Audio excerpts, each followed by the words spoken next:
दोस्तों कैसे हैं आप लोग। आई होप सभी लोग एकदम अच्छे होंगे और प्रिपरेशन भी अच्छे तरीके से कर रहे हैं। तो दोस्तों आज हम लोग स्टार्ट करने जा रहे हैं बी फार्मेसी 6 सेमेस्टर वालों का फार्माकोलॉजी थर्ड का यूनिट 5। यूनिट 1 से लेकर के यूनिट 4 तक हम लोगों ने टोटल कंप्लीट कर लिया है। अगर आप लोग नहीं देखे हो तो हमारे चैनल पर जा करके देख लेना, एकदम आसान तरीके से हम लोगों ने कंप्लीट कर लिया है। आज के लेक्चर में हम लोग स्टार्ट करने जा रहे हैं यूनिट 5 जो कि है प्रिंसिपल ऑफ टॉक्सिकोलॉजी। इसमें हम लोग आज के लेक्चर में पढ़ेंगे definition, basic knowledge, acute, chronic toxicity, ये कंप्लीट करेंगे। और दूसरा पॉइंट हमारा है definition and basic knowledge of genotoxicity, carcinogenicity, teratogenicity और म्यूटाजेनोसिटी। तो ए और बी ये दोनों टोटल पढ़ के आज के लेक्चर में एकदम आसान तरीके से और ट्रिक के बेस पे कंप्लीट करेंगे। तो आज का लेक्चर अगर पूरा देख लेंगे आप लोग तो शायद एग्जामिनेशन तक आप लोग ये दोनों टॉपिक नहीं भूलेंगे कभी भी। तो चलिए दोस्तों, स्वागत है आप सभी लोगों का, आप सभी के अपने चैनल सपोर्टिंग आप फार्मेसी में। मैं हूं अंकित कुमार चतुर्वेदी और आज आपके लिए लेके आया हूं बहुत ही आसान लेक्चर जो कि है प्रिंसिपल ऑफ टॉक्सिकोलॉजी। अब हम लोग यहाँ पे हेडिंग डालेंगे टॉक्सिकोलॉजी। टॉक्सिकोलॉजी जो हमारा होता है ये बेसिकली दो वर्ड से मिलके बना होता है। एक होता है हमारा टॉक्सिक और दूसरा हमारा होता है लॉजी। ठीक, टॉक्सिक का मतलब क्या होता है? टॉक्सिक का मतलब दोस्तों होता है पॉइजन। पॉइजन मीन्स क्या होता है? जहर। ठीक, टॉक्सिक का मतलब हो गया पॉइजन। और लॉजी का मतलब क्या होता है? स्टडी होता है और साइंस भी होता है। स्टडी का है या फिर साइंस का है, या फिर इसका मतलब आप लोग अगर डिफिनीशन के बेस पे निकालना चाहें तो लॉजी का मतलब होता है बायोलॉजी। अब बायोलॉजी में हमारे क्या होते हैं दोस्तों? बायोलॉजी में हमारे आते हैं, क्या आते हैं? Living organism. तो हमारे लॉजी में क्या आते हैं? स्टडी कहिए या फिर साइंस कहिए या फिर बायोलॉजी कहिए, जो कि बायोलॉजी में हमारे आते हैं लिविंग ऑर्गेनिज्म। और इसका मतलब क्या होता है? पॉइजन। टॉक्सिक का मतलब हो गया पॉइजन और लॉजी का मतलब हो गया लिविंग ऑर्गेनिज्म। तो अगर दोस्तों इनका हम डिफिनीशन लिखना चाहें तो क्या लिखेंगे? Toxicology can be define as the literally study of the poison on the living organism. ठीक, लिविंग ऑर्गेनिज्म के पॉइजन के स्टडी को ही हम लोग क्या कहते हैं दोस्तों? टॉक्सिकोलॉजी कहते हैं। टॉक्सिकोलॉजी हमारा दो वर्ड से मिलके बना होता है, टॉक्सिक प्लस लॉजी। टॉक्सिक का मतलब हो गया पॉइजन और लॉजी का मतलब हो गया बायोलॉजी। बायोलॉजी का मतलब हो गया लिविंग ऑर्गेनिज्म। लिविंग ऑर्गेनिज्म में पॉइजन के स्टडी को हम लोग टॉक्सिकोलॉजी कहते हैं। अब इनका डिफिनीशन किस तरीके से लिखना है, कैसे कैसे लिखना है, टोटल चलिए बात करते हैं। तो हेडिंग डालेंगे प्रिंसिपल ऑफ टॉक्सिकोलॉजी। टॉक्सिकोलॉजी हमारा दो वर्ड से मिलके बना होता है, एक होता है टॉक्सिक और दूसरा होता है लॉजी। टॉक्सिक का मतलब हो गया देखिए पॉइजन। टॉक्सिक का मतलब क्या हो गया? पॉइजन। और लॉजी का मतलब हो गया स्टडी या फिर साइंस। अब इसका डिफिनीशन अगर लिखना चाहें तो toxicology can be define as the literally as study of the poison on living organism. ठीक, एंड ट्रेडिशनली टॉक्सिकोलॉजी हम डिफाइन कर सकते हैं as study of the xenobiotic of the science या फिर पॉइजन विच इंक्लूड होते हैं interaction of the exogenous antigens agent with the physiological compartment of the mammals. ठीक, तो ये हो गया इसका डिफिनीशन। डिफिनीशन मेन इसके यहाँ पे दिए गए हैं। मेन डिफिनीशन इसका यही है, दो वर्ड से मिलके बना होता है टॉक्सिकोलॉजी। टॉक्सिक का मतलब हो गया पॉइजन और लॉजी का मतलब हो गया बायोलॉजी। बायोलॉजी का मतलब हो गया लिविंग ऑर्गेनिज्म, या फिर इसको कहिए लॉजी का मतलब हो गया स्टडी या फिर साइंस हो गया, या फिर इसको कहिए बायोलॉजी करिए। बायोलॉजी में हमारे लिविंग ऑर्गेनिज्म आते हैं, तो लिविंग ऑर्गेनिज्म में पॉइजन की स्टडी को ही हम लोग क्या कहते हैं दोस्तों? टॉक्सिकोलॉजी कहते हैं। इसमें हमारे एक साइंटिस्ट हैं मैथ्यू जोसेफ बोनावेंचर ने, क्या नाम है साइंटिस्ट का? Matthew Joseph Bonaventure. ठीक, इनको क्या कहा जाता है? इनको फादर ऑफ मॉडर्न टॉक्सिकोलॉजी कहा जाता है। अब क्यों कहा जाता है? क्योंकि इन्होंने ही सबसे पहले जनरल टॉक्सिकोलॉजी का बुक क्या किया था? लिखा था 1815 ईस्वी में। ठीक, और पूरा डिटेल लिखा था एडवर्स इफेक्ट ऑफ केमिकल्स के बारे में। सब कुछ टोटल डिटेल इन्होंने ही क्या कर दिया था? लिख दिया था। इसीलिए इनको फादर ऑफ मॉडर्न टॉक्सिकोलॉजी कहा जाता है। अब कभी कभी जीपैट में क्वेश्चन ये बन जाता है, who is the modern of the father of the toxicology, मतलब फादर कौन है मॉडर्न टॉक्सिकोलॉजी के? दो चार साइंटिस्ट के नेम दे देंगे, उसी में इनका भी नेम दे देंगे, या फिर इनका ईयर पूछ लेंगे, किस ईस्वी में किस ईयर में लिखा गया था ये। ठीक, तो ये इंपॉर्टेंट है, ये तैयार कर लेना कि इनके फादर कौन है। ठीक, ये पॉइंट हो गया। दूसरा पॉइंट हमारा है the chemical exposure experimental animal different chemicals has been divided into the 4 class by the toxicologist. ठीक, इनमें 4 क्लास होते हैं, जो कि सबसे पहला एक्यूट, सब एक्यूट, उसके बाद क्रोनिक, सब क्रोनिक। ठीक, तो 4 क्लास इसमें होते हैं। अब इसको कैसे समझना है, आप लोगों को किस तरीके से समझना है, जैसे कि आप लोग जाते हैं दुकान पे, कोई भी, जैसे आप लोग हॉस्पिटल में जाते हैं, आपका तबीयत खराब रहता है, तो आपको डॉक्टर एक दवा लिखते हैं, और दवा जब आपको मिलता है तो कुछ दवाएं मिलती हैं दिन भर में आपको 2 बार खाना है, लेकिन उसी जगह पर कुछ दवाएं ऐसी होती हैं जो कि 24 घंटे में 1 बार खाना है, कि मतलब उसका असर जो रहता है 24 घंटे तक रहता है। कुछ दवाएं ऐसी होती हैं जो 1 मंथ या फिर 1 मंथ से कम तक उसका असर रहता है। ठीक, या फिर कुछ दवाएं ऐसी होती हैं जो क्या होता है, उनका असर 1 मंथ से लेकर के 3 मंथ तक रहता है। ठीक, और कुछ ऐसी दवाएं होती हैं जो कि क्या होते हैं 3 मंथ से भी ज़्यादा होते हैं सर। तो उसी टाइप में ये भी हमारा होता है, एक्यूट होता है, सब एक्यूट होता है, सब क्रोनिक होते हैं, क्रोनिक होते हैं। इनके आसान तरीके से लिखे गए हैं, इसको आप लोग एक बार वीडियो को रोक करके पढ़ना चाहते हो तो पढ़ सकते हैं। अब अगर इनके बारे में और भी डिटेल लिखना चाहते हैं तो और तो डिटेल दिया गया है। एक्यूट जो होता है हमारा 60 ड्यूरेशन होता है, उसके बाद सब एक्यूट जो होता है हमारा थोड़ा सा उससे बड़ा होता है, उसका थोड़ा सा ड्यूरेशन ज़्यादा टाइम तक होता है। 2-4 पॉइंट आसान तरीके से दिए गए हैं, अगर ये लिखना चाहते हैं तो वीडियो को रोक करके लिख लेना। वैसे PDF आप लोग को बहुत जल्द अपने ही सपोर्टिंग ऑफ फार्मेसी के टेलीग्राम ग्रुप में अपलोड कर दूंगा। दूसरा हमारा है सब एक्यूट टॉक्सिकोलॉजी।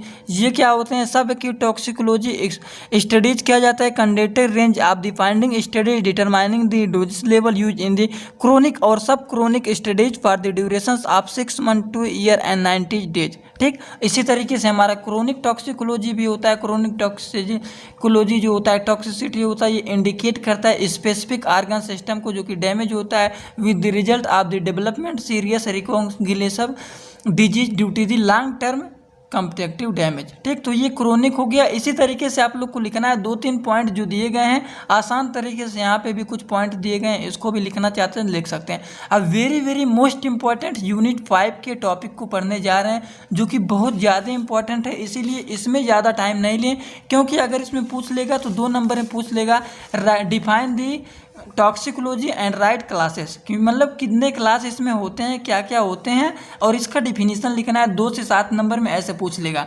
लेकिन जो इम्पॉर्टेंट है इसमें, right detail note on the, क्या पूछ लेगा, जीनोटॉक्सिसिटी, कार्किजीनोसिटी, ट्रेटोजेनोसिटी और म्यूटाजेनिसिटी। तो इसको थोड़ा सा आसान तरीके से इसको डिस्कस कर लेते हैं, क्योंकि ये दूसरा टॉपिक जो हमारा है डिफिनीशन बेसिक नॉलेज, ये बहुत ज़्यादा इंपॉर्टेंट है। तो चलिए अब डिस्कस कर लेते हैं। हेडिंग डालते हैं दोस्तों, जीनोटॉक्सिसिटी। हेडिंग क्या है दोस्तों, हेडिंग है हमारा जीनोटॉक्सिसिटी। जीनोटॉक्सिसिटी क्या होते हैं, जीनोटॉक्सिसिटी जो होता है ये हमारा 2 वर्ड से मिलके बना हो। सभी को तोड़ के अगर पढ़ेंगे तो आपका बहुत ही आसान तरीके से तैयार होगा। जैसे मैंने टॉक्सिकोलॉजी को तोड़ के बताया था, टॉक्सिकोलॉजी, टॉक्सिक का मतलब हो गया पॉइजन, और लॉजी का मतलब समझ लीजिए बायोलॉजी हो गया, स्टडी या फिर साइंस या फिर बायोलॉजी। बायोलॉजी में हमारे आते हैं लिविंग ऑर्गेनिज्म, तो लिविंग ऑर्गेनिज्म में पॉइजन के स्टडी को हम लोग कहते हैं टॉक्सिकोलॉजी। ये तो हो गया टॉक्सिकोलॉजी का डिफिनीशन। जीनोटॉक्सिकोलॉजी क्या होता है, जीनोटॉक्सिकोलॉजी का मतलब होता है जीनोटॉक्सिकोलॉजी जो होता है टॉक्सिसिटी, ये 2 वर्ड से मिलकर बना होता है। कौन कौन सा, देखिए, जीनो प्लस टॉक्सिसिटी। अब क्या मतलब हुआ इसका, जीनो का मतलब हो गया, क्या हो गया, जेनेटिक मटेरियल, जेनेटिक मटेरियल। अब जेनेटिक मटेरियल में हमारे क्या क्या आते हैं, जैसे कि हमारे हो गए DNA या फिर हमारे हो गए RNA, that is the genetic material. अब टॉक्सिसिटी क्या होते हैं, टॉक्सिसिटी का मतलब समझ लीजिए डैमेज करना। पॉइजन होता है तो हमारे बॉडी में जाता है तो हमारे बॉडी में कोई इफेक्ट दिखाता है, जिससे हमारे शरीर में सब कुछ क्या होने लगते हैं, डैमेज होने लगते हैं। धीरे धीरे करके अगर इसका इफेक्ट ज़्यादा हो जाएगा और हमारे अंदर ज़्यादा इफेक्ट कर देगा तो क्या हो जाएगा, सभी सेल डैमेज हो जाएंगे, सभी जेनेटिक मटेरियल डैमेज हो जाएंगे, और डैमेज होने के बाद धीरे धीरे करके अगर ज़्यादा डेंजरस होगा पॉइजन तो क्या हो जाता है दोस्तों, डेथ हो जाता है। तो टॉक्सिसिटी का मतलब समझ लीजिए कि डैमेज करना। ठीक, अब डिफिनीशन अब बताऊंगा, तुरंत आप लोग इसको पकड़ लेंगे। पहले अपने कॉपी में जीनोटॉक्सिसिटी को तोड़ करके लिख लीजिए। जीनो का मतलब जेनेटिक मटेरियल, टॉक्सिसिटी का मतलब डैमेज करना। जेनेटिक मटेरियल में हमारे डीएनए, आरएनए कुछ भी हो सकते हैं, ठीक। तो चलिए डिफिनीशन की अब बात करते हैं। तो हेडिंग डालेंगे जीनोटॉक्सिसिटी, ठीक। तो genotoxic substance can be describe as the all chemicals that produce the DNA damage leading to the mutations या फिर कैंसर, ठीक। In genetic genotoxicity can be describes as the activity are affect the substance that the restrictive actions are cell genetic material including the DNA या फिर RNA। Genetic material हमारे कौन कौन से include हो सकते हैं? डीएनए हो सकते हैं या फिर RNA हो सकते हैं। where thereby the effect of the cells integrity the genotoxins can be defined as the mutagens that the genotoxicity resulting in the damaged DNA को डैमेज कर दे, ठीक। या फिर chromosomal material leading to the mutation. अब mutation क्या होता है? बायोटेक्नोलॉजी में मैंने आसान तरीके से बताया हुआ है, अगर आप लोग लेक्चर देखे होंगे तो समझ में आ जाएगा। इसका एग्जाम्पल होते हैं केमिकल सब्सटेंस, रेडिएशन, ठीक। तो जीनोटॉक्सिसिटी के बारे में इतना हो गया। अब देखिए थोड़ा सा इसका भी डिफिनीशन समझ लीजिए, जेनेटिक टॉक्सिकोलॉजी। तो देखिए जेनेटिक टॉक्सिकोलॉजी ब्रांच किसका होता है? साइंस का एक ब्रांच होता है जो कि डील करता है किसके साथ? The study of substance or agent that can be damage करते हैं डीएनए और क्रोमोसोम सेल को, ठीक। All mutagens can be consider as the genotoxic but all genotoxic substance can not be consider as the mutagenic, ठीक। जो कि dependent on the effect of the genotoxic they can be following category. कौन कौन से following category हैं? जो कि देखिए फॉलोइंग कैटेगरी यहाँ पे दिए गए हैं, इनके आसान तरीके के कुछ रिक्स दिए गए हैं। इसको आप लोग अगर बनाना चाहते हैं तो बना सकते हैं। एग्जामिनेशन में कभी कभी पूछ लेता है risk factor of the genotoxicity. तो कौन कौन से होते हैं? सोमैटिक सेल हो गए, जर्म सेल हो गए। सोमैटिक सेल में कौन कौन से सेल इन्वॉल्व होते हैं, जर्म सेल में क्या क्या इन्वॉल्व होते हैं, सभी आसान तरीके से बने हुए हैं। बनाना चाहते हैं तो वीडियो को रोक करके लिख सकते हैं। मैकेनिज्म भी आसान तरीके से यहाँ पे दिए गए हैं टॉक्सिसिटी के। इसको लिखना चाहते हैं लिख सकते हैं, बहुत ही आसान तरीके से दिए गए हैं। वैसे पीडीएफ में इसको अपलोड कर दूंगा। अब इसमें हमारा दूसरा टॉपिक आता है कार्कियोजेनिसिटी। तो कार्कियोजेनिसिटी क्या होता है दोस्तों? चलिए देख लेते हैं उसको भी। ये जो टॉपिक हम लोग आज पढ़ रहे हैं इसमें से एग्जामिनेशन में 100% हर बार क्वेश्चन बनता है, जो कि यहाँ पे ये चारों जो लिख दिया हूँ, जीनोटॉक्सिसिटी, कार्किनोजेनिसिटी, टेट्रोडोजेनिसिटी और म्यूटाजेनिसिटी, इसमें से तो एक क्वेश्चन जरूर बनेगा। इसीलिए ये चारों आप लोग एकदम अच्छे तरीके से दिमाग में बैठा लेना, ठीक। इसीलिए आज का लेक्चर लेके आया हूँ, जिससे ये आप लोग अच्छे तरीके से समझ के तैयार कर लें। थोड़ा बहुत बीच बीच में तोड़ के ट्रिक भी बता दे रहा हूँ, जिससे आप लोग कभी भूले भी ना, ठीक। तो जीनोटॉक्सिसिटी तो हो गया। दूसरे पे आते हैं कार्किनोजेनिसिटी। तो चलिए हेडिंग डालते हैं कार्किनोजेनिसिटी। तो देखिए कार्किनोजेनिसिटी क्या होता है? द टर्म कार्किनोजन डिनोट करता है केमिकल सब्सटेंस या फिर मिक्सचर ऑफ केमिकल सब्सटेंस जो कि इंड्यूस होता है कैंसर में या फिर इंक्रीज करते हैं इंसिडेंस को, ठीक। An alternate definition as the carcinogenic substance are ones that induce होता है ट्यूमर और किसमें इंक्रीज करता है? The incidence of the malignancy. अब मिलेग्नेंसी का मतलब क्या होता है दोस्तों? आप लोग को कुछ याद आ रहा है? हम लोगों ने यूनिट 4 में मिलेग्नेंसी का मतलब पढ़ा है कि मिलेग्नेंसी इक्वल टू क्या होता है? हमारा कैंसर। और कैंसर के बारे में बहुत ही आसान तरीके से हम लोग डिस्कस कर लिए हैं। नहीं देखें तो आप लोग एक बार जाके देख लेना वहाँ पे, ठीक। Are certain time of the tumours occurrence when they inhaled inject dermally applied किया जाता है और इसको इंजेक्ट कराया जा सकता है, ठीक। 2-4 पॉइंट इसमें और भी दिए गए हैं, लेकिन इसमें इंपॉर्टेंट थोड़ा सा क्लासिफिकेशन किया है। तो क्लासिफिकेशन चलिए आसान तरीके से दिखा देते हैं, इससे भी आसान। तो क्या है classification of carcinogens? Carcinogens can be classified, इसको क्लासीफाई कर सकते हैं international agency for the research of the cancer के अकॉर्डिंग। इसका देखिए फुल फॉर्म कभी कभी पूछ लेता है IARC। IARC का फुल फॉर्म क्या हो गया? International agency for research on the cancer, ठीक, ऑन कैंसर। तो IARC का फुल फॉर्म तैयार कर लेना। एंड यूरोपियन यूनियन के अनुसार इसको क्लासिफाई किया गया है। कौन कौन से? 2 हैं इसमें, एक हो गया यूरोपियन यूनियन क्लासिफिकेशन ऑफ कार्किनोजन और दूसरा क्या हमारा international agency for the research of cancer, ठीक, क्लासिफिकेशन ऑफ कार्किनोजन। तो बहुत ही आसान तरीके से इनके क्लासिफिकेशन दिए गए हैं। वीडियो को रोक करके अगर पढ़ना चाहते हैं तो पढ़ सकते हैं। ठीक, ये आप लोग जरूर एक बार पढ़ लेना क्योंकि ये इंपॉर्टेंट है ये। ठीक, 4-5 पॉइंट दिए गए हैं। अब इसमें देखिए 2-4 पॉइंट और दिए गए हैं, लेकिन इसमें इम्पॉर्टेंट अब ये है मैकेनिज्म आप एक्शन तैयार कर लेना। मैकेनिज्म आप एक्शन ज़्यादा नहीं पूछा जाता है, लेकिन कभी कभी पूछ लेता है राइट द मैकेनिज्म आप एक्शंस ऑफ द कार्कियोजेनिसिटी। तो ये एक पॉइंट और एक पॉइंट, ये 2 पॉइंट तैयार कर लेना। अगर दोनों पॉइंट आप लोग को नहीं तैयार हो रहा है तो वीडियो को रोक करके इसको एक बार ज़रूर बना लेना। ठीक, ये बना लेंगे, उसके बाद नीचे लिख दीजिएगा मैकेनिज्म ऑफ कार्कियोजेनिसिटी। ये हमारा हो गया कार्कियोजेनिसिटी के बारे में। दूसरा हमारा है क्या, टेट्रोजेनिसिटी। अब ये क्या हो गया, सॉरी, टेरेटोजेनिसिटी। ये क्या होते हैं दोस्तों, इसके बारे में तो आप लोग पढ़े होंगे कि कैसे कैसे क्या होते हैं। पहले जाइगोट बनता है, फिर इम्प्लामेंटेड होता है, फिर ये धीरे धीरे क्या करते हैं, सेंट्रल नर्वस सिस्टम और हार्ट इंक्रीज होने लगता है। फिर धीरे धीरे पेट में जैसे बेबी हमारे कैसे कैसे बनते हैं, कितने कितने दिन तक बनते हैं और कब जा करके पूरा टर्म इनका पूरा होता है, और धीरे धीरे करके ये 9 मंथ में एकदम अच्छी तरीके से बन के पेट से बाहर निकल जाते हैं। ठीक, तो पहले जाइगोट बनता है, फिर इम्प्लामेंटेड ब्लास्टोसिस्ट होता है, फिर क्या बनता है, धीरे धीरे सेंट्रल नर्वस सिस्टम बनता है और हार्ट बनने लगता है। हार्ट बनने के बाद हार्ट बन जाता है, उसके बाद आई आने लगता है। आई बनने के बाद हमारे अंदर आई अच्छी तरीके से बन जाता है और लिम्ब बनने लगता है। फिर वहाँ पे धीरे धीरे ईयर बनने लगता है। ईयर बनने के बाद फिर क्या होता है, साइट ऑफ एक्शन ऑफ टेट्रोजन्स बनने लगता है, फिर प्लेट बनने लगता है, फिर ईयर और ब्रेन बनने लगते हैं। तो ये सब धीरे धीरे बनते बनते क्या होने लगते हैं, पूरे बन के रेडी हो जाते हैं और बेबी क्या होते हैं, धीरे धीरे करके बाहर निकल जाते हैं। ठीक, तो टेट्रोजेनिसिटी क्या होता है, टेरेटोजेनिसिटी ये होता है the process of formation of the congenital abnormally is called as the teratogenesis. ठीक, the substance that lead to the teratogenesis is called as the teratogens and branch of the medicines dealing with the study of is called as the teratology and teratogenicity can be called as the reproductive toxicity, जो कि include होता है occurrence of the biological adverse effect on the reproductive system post exposure to the chemicals and the several environmental agent.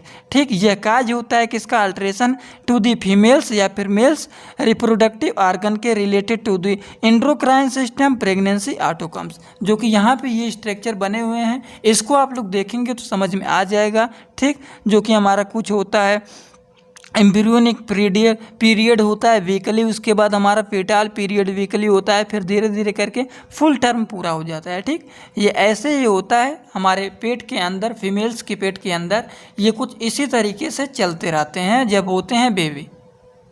Mechanism of action की बात करेगा teratogenicity के, तो इसमें बेसिकली क्या होते हैं, portal development of the mammal take place in the 4 main phase. 4 phases main होते हैं, कौन कौन से, ब्लास्टोसिस्ट फॉर्मेशन, ऑर्गेनोजेनेसिस, उसके बाद histogenesis and mutation of function. ठीक, ये 4 इसमें मेन फेज होते हैं। चारों फेज अच्छी तरीके से तैयार कर लेना मैकेनिज्म ऑफ एक्शन में। ठीक, अब बात करते हैं इनके क्लासिफिकेशन की। सॉरी, ये क्लासिफिकेशन है टेट्रोजेनिक एजेंट विद देयर टेट्रोजेनिक इफेक्ट। कौन कौन से ड्रग होते हैं, इनके कौन कौन से टेट्रोजेनिक इफेक्ट होते हैं। ये तो ज़्यादा एग्जामिनेशन में कभी नहीं पूछता है, लेकिन अगर कभी पूछ ले तो आप लोग लिख लेना। परफ्रीन हो गए, कौन कौन से ड्रग के नेम दिए गए हैं, इनके क्या क्या इफेक्ट होते हैं। इसमें इंपॉर्टेंट टॉपिक जो है ये है म्यूटाजेनिसिटी। चौथा पॉइंट, चौथा ये बहुत ज़्यादा इंपॉर्टेंट है। म्यूटाजेनिसिटी क्या होते हैं, म्यूटेशन के स्टडी को हम लोग कहते हैं mutagenicity. It can be define as the heritables and the abrupt change to the genetic material induced to the mutagens। Example हो गए फिजिकल या फिर chemical agent like UV radiation, X-ray, etc। Mutagenesis can be occurs due to the misreplications which include होते हैं misincorporations of the duration replication DNA as the result of the modifications in the DNA after the replication. Mutation are basically two type. कौन कौन से होते हैं, जो कि मैंने पहले ही आप लोग को बता दिया था कि म्यूटेशन जो हमारा होता है दो टाइप में होता है, स्पॉन्टेनियस म्यूटेशन और दूसरा होता है इंड्यूस म्यूटेशन। ठीक, ये क्या होते हैं? These mutations occurs at the time of the normal growth or reproduction. और इसमें क्या होता है? These mutations occurs as the result of the environmental mutagens, जैसे कि रेडिएशंस हो गए, केमिकल्स हो गए, etc। ठीक, अब इनकी बात करने जा रहे हैं म्यूटाजेनिसिटी के मैकेनिज्म ऑफ एक्शन की। तो मैकेनिज्म इसमें दो होते हैं, दो नहीं 3-4 मैकेनिज्म होते हैं, जो कि सबसे पहला हो गया इंडोजेनस म्यूटाजेनेसिस, दूसरा हो गया इन्वायरमेंटल म्यूटाजेनेसिस। इनके बारे में लिखना चाहते हैं लिख सकते हैं, नहीं तो ये जो पॉइंट बता रहा हूँ आप लोग तैयार कर लेना। Endogenous mutagenesis, environmental mutagenesis. पहला क्या था हमारा? इंडोजेनस म्यूटाजेनेसिस और दूसरा इन्वायरमेंटल म्यूटाजेनेसिस। तीसरा हमारा है सेल्फ इंड्यूस्ड म्यूटाजेनेसिस और चौथा हमारा है एंजाइमेटिक म्यूटाजेनेसिस। तो ये 4 म्यूटाजेनेसिस हैं, इनके मैकेनिज्म, चारों मैकेनिज्म अच्छी तरीके से आप लोग को तैयार करना है, जो कि एग्जामिनेशन में एकदम पूरा अच्छी तरीके से लिख लेना है। ठीक, अब इसमें किसी को कोई डाउट हो तो कमेंट बॉक्स में ज़रूर बता देना, जिससे अगला लेक्चर स्टार्ट करूँगा। क्या अगला लेक्चर है? General principle of the treatment of poisoning. और ये दोनों पढ़ाने से पहले अगर किसी को कोई इसमें डाउट हो तो ज़रूर बता देना, पहले समझाऊंगा इसको, फिर उसके बाद ये स्टार्ट करूंगा, पहले डाउट क्लियर किया जाएगा। ठीक दोस्तों, अगर आप लोग को लेक्चर पसंद आया हो तो वीडियो को एक लाइक जरूर कर देना, अपने सभी दोस्तों के पास भी शेयर कर देना। तो चलिए दोस्तों, thanks for watching my video. Like comment share and subscribe this channel.